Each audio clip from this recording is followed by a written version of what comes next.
On peut dire que la protection des oiseaux, mais de la biodiversité en général, c'est quelque chose qui est le fait de tout le monde et tout le monde peut y participer à son échelle et on peut s'impliquer assez facilement pour améliorer les choses et avec un petit peu de bonne volonté et d'énergie, on arrive quand même à faire bouger les choses et avoir des situations qui s'améliorent au niveau de la protection de la nature.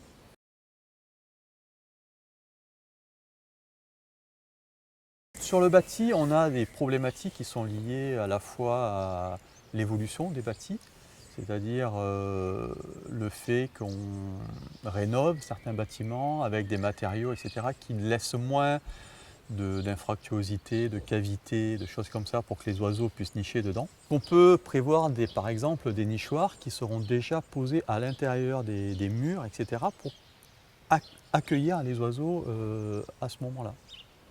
Ce qui permettra de conserver un attrait pour ces bâtiments-là, par exemple. On a, par exemple, se développe souvent en termes d'isolation, c'est l'isolation par l'extérieur. Alors l'isolation par l'extérieur, il y a deux problématiques, on va dire.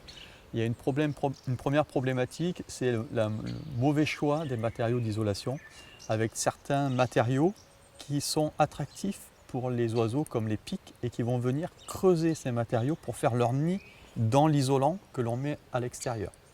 Donc là, la LPO a fait des préconisations sur le type de matériaux que l'on peut utiliser en isolation extérieure pour éviter que les pics notamment viennent creuser dans ces matériaux.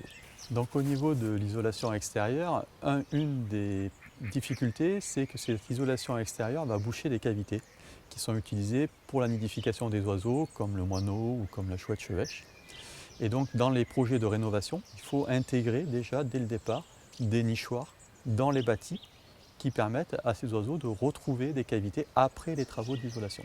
Pour les propriétaires, que ce soit des bailleurs sociaux, que ce soit des copropriétés, donc des syndics de copropriété, le problème elle-même, c'est d'abord à éviter. À éviter, c'est autant que faire se peut, la disparition des cavités dans les bâtiments. Faire un phasage des travaux qui, là aussi, limite l'impact. Et si on ne peut pas faire autrement, de poser des nichoirs, par exemple.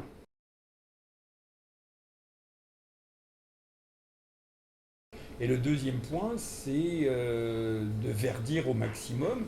Donc il y a un exemple qui est tout bête, mais qui n'est pas encore tout à fait passé dans les mœurs partout, c'est la végétalisation des pieds d'arbres.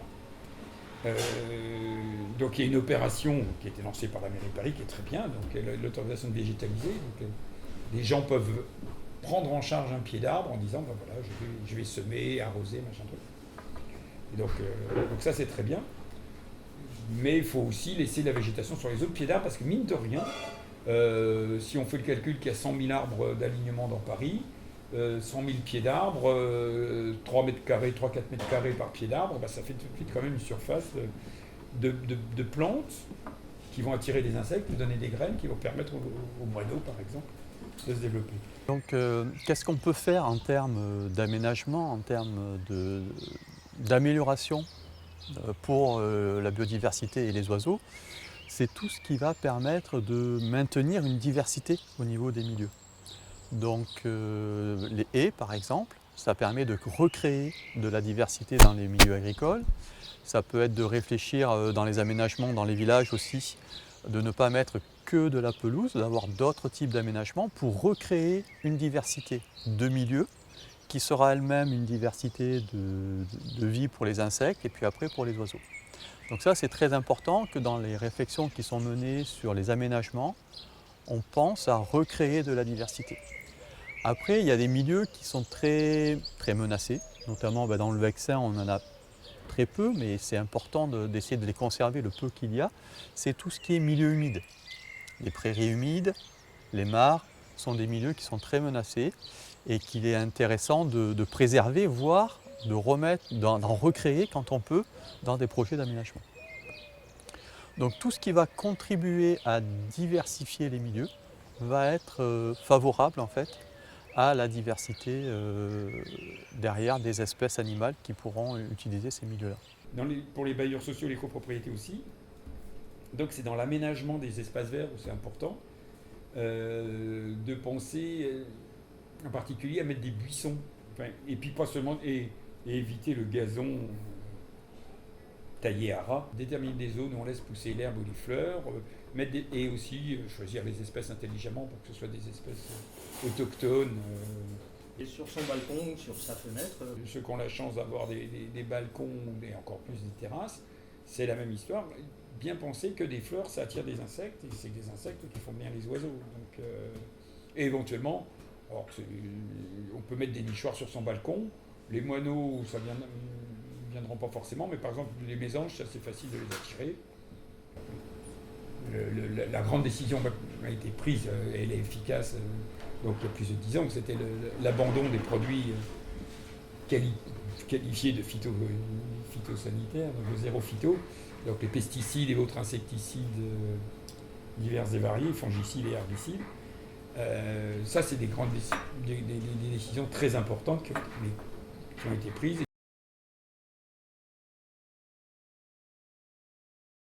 Les oiseaux, c'est vraiment quelque chose qui est très abordable en termes de connaissances, puisqu'on peut commencer déjà facilement dans son jardin avec des programmes très simples. Et petit à petit, on peut progresser pour aller identifier des oiseaux de plus en plus compliqués. Et donc, c'est quelque chose sur lequel on peut tout de suite être efficace, être opérationnel, on va dire. Et donc, c'est assez stimulant et assez gratifiant en fait, de s'impliquer sur la protection des oiseaux. Donc, la LPO conduit différents programmes d'études sur les oiseaux, basés sur des systèmes de comptage. Et on a à la fois des programmes grand public de sciences participatives, comme Oiseaux des jardins, qui est un programme de comptage chez soi, dans son jardin, pendant 1 heure des oiseaux. Et tout le monde peut y participer. Il y a un site dédié où l'on peut rentrer ses données sur ce site-là, après son comptage.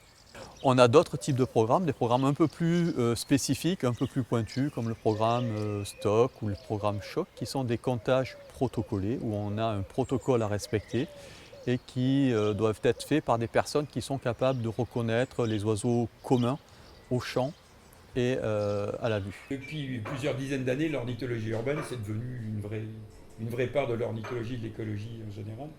Donc il y a pas mal de programmes scientifiques qui sont lancés dans le milieu urbain et qui reposent sur une particularité de l'ornithologie et de quelques autres sciences naturalistes de terrain comme ça, qui est une collaboration entre des scientifiques professionnels et des bénévoles amateurs, mais des amateurs qui peuvent avoir des dizaines d'années d'ornithologie derrière eux et qui sont capables d'appliquer des protocoles scientifiques. Pour donner des exemples, eh bien, dans les programmes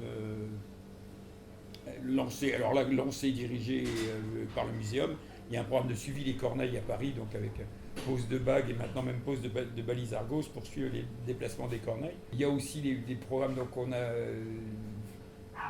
fait 2 fois un travail d'atlas sur Paris. Donc un atlas, ça consiste à obtenir pour chaque espèce la répartition des zones où elle niche dans Paris. Donc là, on avait fait un quadrillage au kilomètre d'un kilomètre sur 1 kilomètre.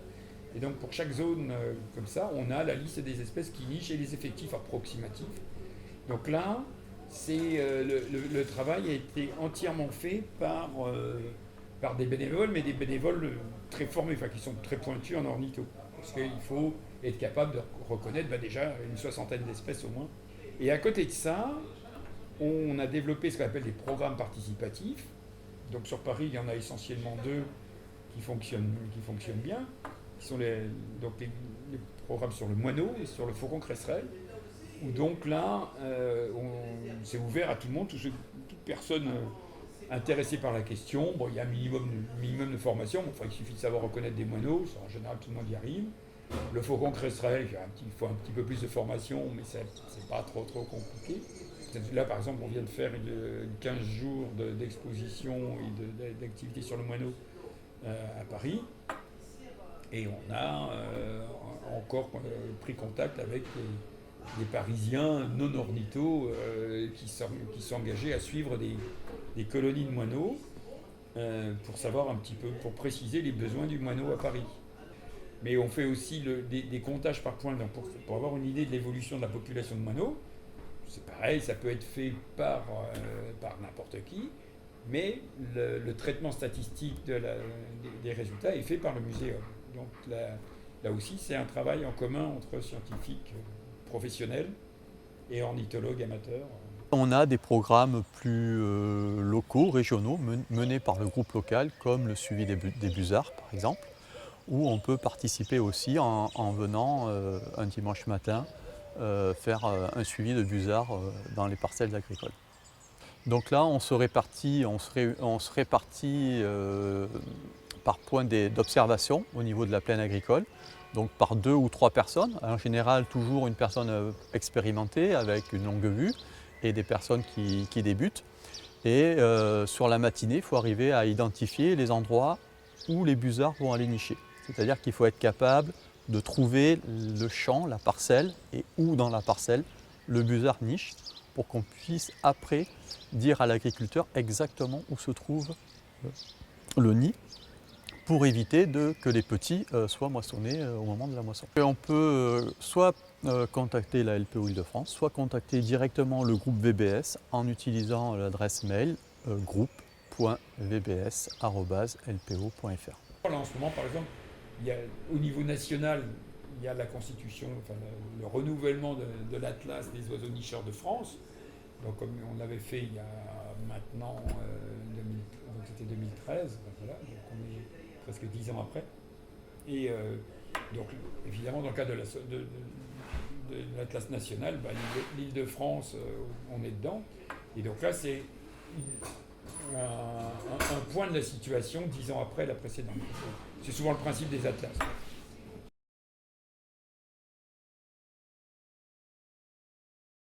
Ce qui est important, c'est de pouvoir intégrer les préoccupations environnementales dès le départ dans les projets d'aménagement. Souvent, malheureusement, les questions de biodiversité, de protection de l'environnement arrivent tardivement dans les projets et c'est compliqué après de faire modifier les projets pour les intégrer.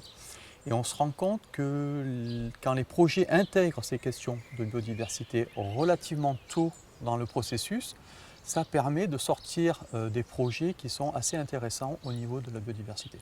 La principale possibilité des élus, j'allais dire, enfin ce qui pourrait être le plus efficace, c'est d'introduire des conditions de biodiversité dans les documents d'urbanisme.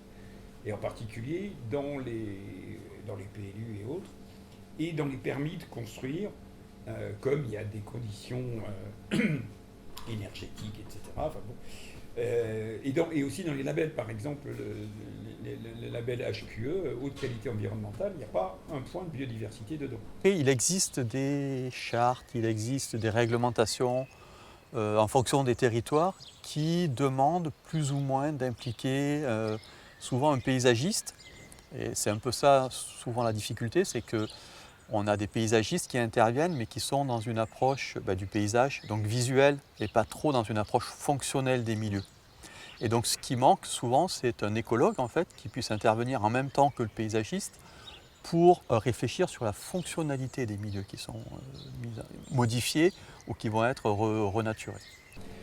Donc, exemple très concret, ce qu'on essaye d'obtenir au niveau local, par exemple avec la mairie de Paris, ce qu'on essaye de négocier, c'est que les autorisations de travaux ne soient accordées qu'après vérification de la présence de colonies de moineaux, enfin, ou d'autres choses, et à la condition justement de redonner des possibilités de nidification, puisque la plupart des autorisations de travaux, c'est de l'isolation, etc.